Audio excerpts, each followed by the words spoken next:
حضرت عمر فاروق اعظم رضی اللہ تعالی عنہ دا ایک لنگوٹی آیا سی انہوں مکے پتہ چلیا کہ حضرت عمر فاروق اعظم رضی اللہ تعالی عنہ نے مدینے بیٹھ کر حضرت سائیہ کو آواز دی ہے جو ایوان میں تھے، تو انہوں نے آواز دی ہے۔ جب انہیں یہ بات پتہ چلی تو وہ چلتے چلتے مدینے پہنچ آئے اور مدینے کی گلیوں میں گھومتے پھرتے تھے اور آوازیں لگاتے تھے، اوے عمر، اوے عمر۔ انہیں نہیں پتا تھا کہ حضرت عمر رضی اللہ تعالی عنہ سیکوں محبہ میر کی حکمران ہے، اور انہیں حضرت عمر رضی اللہ تعالی عنہ گلیوں میں ملے جہاں وہ آوازیں لگائے تھے، تو کہنے لگے عمر میں نے سنا ہے کہ تو نے مدینے بیٹھ کے ایوان آواز پہنچائی۔ کہا ہاں تو نے صحیح سنا ہے۔ تو کہا حضرت عمر تجھے وہ وقت یاد نہیں ہے کہ جب چھوٹا ہوتا تھا؟ کہا یاد ہے۔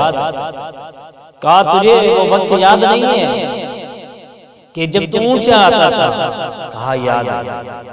کہا تجھے وہ یاد نہیں کہ تم میرے ساتھ ہی اونٹ سے آتا تھا؟ کہا ہاں یاد ہے۔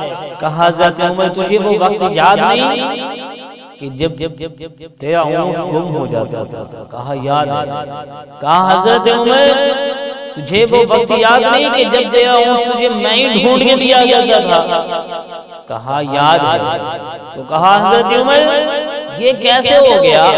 اس وقت تو اپنا اونٹ نہیں ڈھونڈ سکتا تھا، آج اللہ۔ تو حضرت عمر رضی اللہ تعالی عنہ نے جواب دیا، ذرا سنیے۔